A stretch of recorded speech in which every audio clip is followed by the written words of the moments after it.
Hector Santiago will be back on the target field mound tonight for the first time in more than a year, since May 31, 2017. That wasn't a good performance, and truthfully, Santiago didn't have many good ones last season, at least not after mid-May, which is why he was allowed to walk away at season's end. This season, after signing with the White Sox over the winter, hasn't been great either, but Santiago did show signs of being a useful member of the bullpen, getting a half-dozen stints of 2 innings or more in April. His era as a reliever, in fact, is 3.10.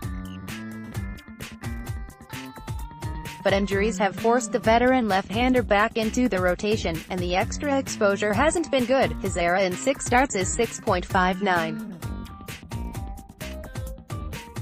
Still, Twins manager Paul Molitor is wary. He knows what he's doing out there.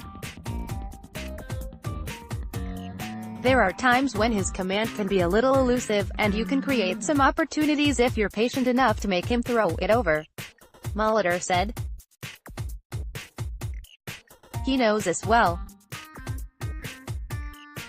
It's just a matter of being on the right side of the execution tonight. Santiago allowed 8 runs in 3 1/3 innings when the Twins were in Chicago 1 month ago. Meanwhile, Jake Odorizzi has been rather up and down himself, and the Twins have lost 3 of his last 4 starts.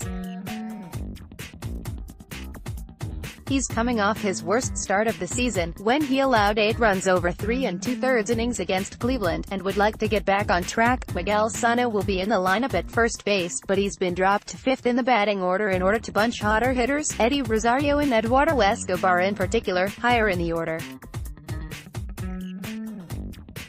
Sano is 2-0-14 with 7 strikeouts in June. We all can see that he's going through a little bit of a rough time with regards to pitch recognition and some of the chase factors, Molitor said. I'm not afraid to try different combinations. For one more day, those combinations don't include Logan Morrison, though the designated hitter and first baseman said he is much better today. Morrison's lower back grew stiff late in Sunday's game, and on Monday and Tuesday, he couldn't pivot his body without pain. But some stretching and soft tissue massage has helped the pain dissipate, and it doesn't appear he will go on the disabled list. I don't think playing 9 innings is the best thing for him today, Molitor said.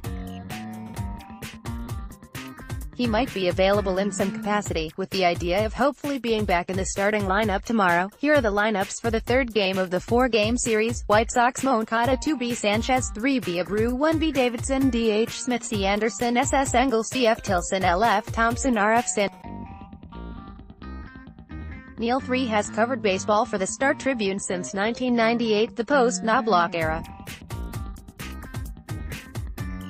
Born and raised in Chicago, he grew up following the White Sox and hating the Cubs.